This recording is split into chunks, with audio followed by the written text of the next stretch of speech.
Hello everyone, welcome back to example of C H. Friends, आज vocab की बात करेंगे और वकैब में इडियम्स और फ्रेजेस की बात करते हैं जो इम्पॉर्टेंट है हर एग्जाम्स के लिए। आइए शुरू करते हैं।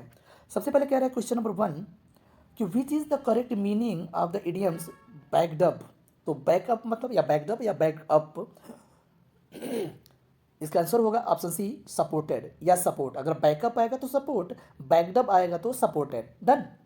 नेक्स्ट है कि कम अबाउट। तो कम अबाउट का मतलब होता है अचानक से कोई घटना घटित हो जाना, उसको कम अबाउट बोलते हैं, जिसका होता है घटित होने का हैपन। क्लियर है? आइए आगे बढ़ते हैं। क्वेश्चन नंबर 3 कहता है कि the new play has fallen flat. The new play has fallen flat. कह रहा है नया जो प्ले होता है फॉलन फ्लैट में चपटा गिर जाना, यानी the play met with the cold reception. यानी कह रहा है कि the play met with the cold reception, अर्थात ऐसा प्ले जिसमें कि कोई वाहवाही ना हो, बिल्कुल धड़ाम से गिर जाए, यानी कोल्ड रिसेप्शन मतलब उसकी जो गर्मजोशी से स्वागत न किया जाए, ऐसा play. Done. Life is bed of roses, आप लोग पढ़े होंगे life is bed of roses. तो life is bed of roses का मतलब होता है प्लीजेंट लिविंग, प्लीजेंट लिविंग यानी खुशहाली के जीवन। Life is bed of roses, ठीक है। नेक्स्ट है कि to find fault with in one word is. Correct, to find fault, अगर किसी में आप कोई दोष पाते हैं, फाइंड फॉल्ट, तो वो उसे क्रिटिसाइज बोलते हैं, आलोचना बोलते हैं। क्लियर है? नेक्स्ट क्वेश्चन नंबर 6 की बात करते हैं। Choose the correct meaning of the following idioms out of the 4 options given after it. Black and blue important है। ब्लैक एंड ब्लू, तो ब्लैक एंड ब्लू का जो मीनिंग होगा इन अ सवर मैनर, इन अ सवर मैनर, ठीक है। नेक्स्ट है the select the best choice to replace the underline. तो देख लीजिए we wet behind the ears, wet behind the ears. तो कहने का मतलब वेट मैंने होता है गीला, बिहाइंड द ईयर्स यानी इन एक्सपीरियंस्ड इसका अर्थ हो जाएगा। इसका मतलब होता है कि जो अनुभवी ना हो उसे इन एक्सपीरियंस्ड बोला जाता है। कह रहा है कि विथ ए हाई हैंड, इसका मतलब क्या है? ये भी फ्रेजल वर्ब है। कह रहा है कि या इडियम्स है इन ए डिक्टोटेरियल वे, डिक्टेटोरियल वे, इसका अर्थ हो जाएगा with A high hand, with A high hand. Double Dutch, double Dutch का मतलब वो कह रहा है कि अनइंटेलिजिबल लैंग्वेज। डच का मतलब है जिसे हम बुद्धिमान वाली भाषा नहीं बोल सकते हैं, अनइंटेलिजिबल लैंग्वेज को हम डबल टच करके हम कह सकते हैं। टच नहीं, डच है, ठीक है। आइए next. Choose the correct meaning of the following idioms of the following 4 responses. In cold blood, ये इंपॉर्टेंट है, ध्यान रखिएगा। Cold blood, in cold blood, इसको हम बोलते हैं डिलिबरेटली। डिलिबरेटली माने जानबूझकर।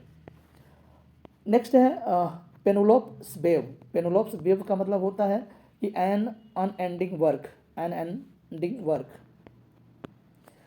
इन्स एंड आउट्स, इसका मतलब देखिए फुल डिटेल्स। इन्स और आउट्स का मतलब क्या होता है? Full details. देखिए इंटरमीडिएट में भी इस तरह के क्वेश्चंस अब दे रहा है इडियम्स और फ्रेजेस पर, कि आपको पूछेगा उसका मीनिंग और उसका ऑप्शन दिया रहेगा, तो इंपॉर्टेंट है इंटरमीडिएट वालों के लिए भी। The meaning of the idioms to keep one shirt on. तो कह रहा है to keep one shirt on, तो हो जाएगा इसका अर्थ to control one's temper, to control one's temper यानी किसी के टेम्पर को कंट्रोल करना, ठीक है। नेक्स्ट है द ऑडियंस द स्पीकर, भरना है इसमें। कह रहा है कि आपको गैप में भरना है, तो कह रहा है the audience turned on, on, तो ये नहीं होगा टर्न आउट या टर्न इन या टर्न ऑफ, यानी इसका मतलब टर्न ऑन। टर्न ऑन मतलब होता है मुड़ना, यानी पूरा ऑडियंस जो है the audience turn on the speaker, यानी जो ऑडियंस थी वह स्पीकर जो बोलने वाला था उसकी तरफ मुड़ गई। क्लियर है ना? आगे बढ़ते हैं। नंबर 15 की बात करते हैं। टू बेल द कैट, ये कई बार बोर्ड एग्जाम में भी पूछा गया है और एग्जाम जो क्या बोलते हैं कम्पिटिटिव एग्जाम्स होते हैं उनमें भी पूछा गया है। टू बेल द कैट मतलब जो बिल्ली के क्या बोलते हैं,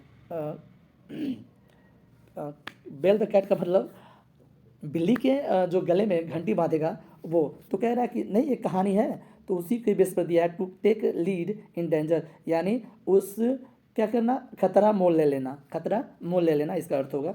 to fly off the handle, to fly off the handle का अर्थ हो जाएगा to get into a rage and lose self control. कह रहा है to fly off an handle to get into a rage, यानी गुस्सा जाना और कंट्रोल खो देना, यानी टू फ्लाई ऑफ हैंडल, ध्यान रखिएगा।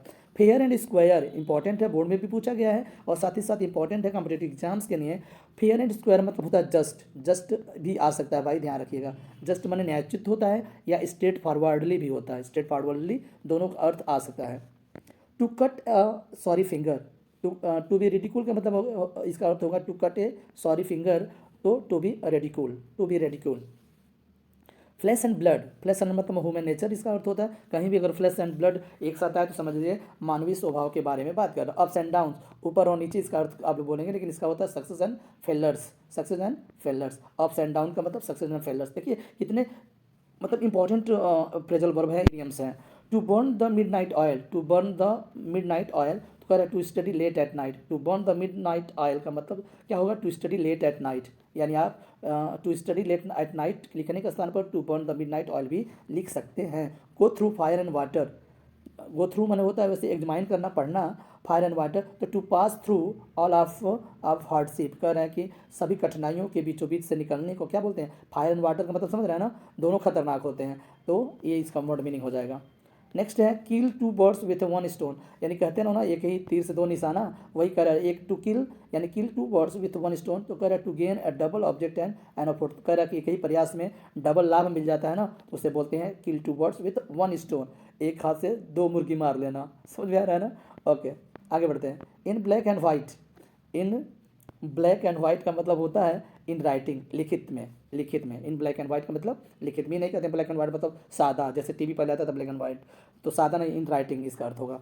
Red letter day, red letter day का शुद्ध हिंदी ऐतिहासिक डे होता है, यानी डे ऑफ ग्रेट इंपॉर्टेंस, यानी पूरे महत्व, बहुत ही बड़े महत्व का दिन, यानी डे ऑफ ग्रेट इंपॉर्टेंस या ऐतिहासिक डे, इसे रेड लेटर डे भी बोलते हैं। इंपॉर्टेंट है भाई, इंटरवल ध्यान रखना, जो मैं बोलता हूँ वही होता है।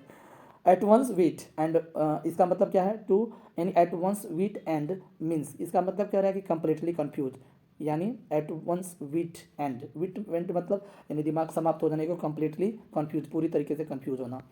डिस्पेंस विद द बुक्स का मतलब होगा do away with the book, dispense with the book का मतलब do away with the book, यानी किताब से किनारा काट लेना या कन्नी काट लेना, यह होता है। टू मीट वंस वाटरलू, ये इंपॉर्टेंट है भाई सबके लिए। टू मीट वंस वाटरलू, इसका मतलब to meet one's defeat, Waterloo जानते होंगे वाटरलू क्या है, तो एक स्थान है जहाँ पे युद्ध हुआ था वाटरलू का। टू मीट वंस डिफीट कह रहा है कि आप किसी किससे मिलना, हार से भय क्या बोलते हैं, हार से मुलाकात होना कह सकते हैं, ठीक है।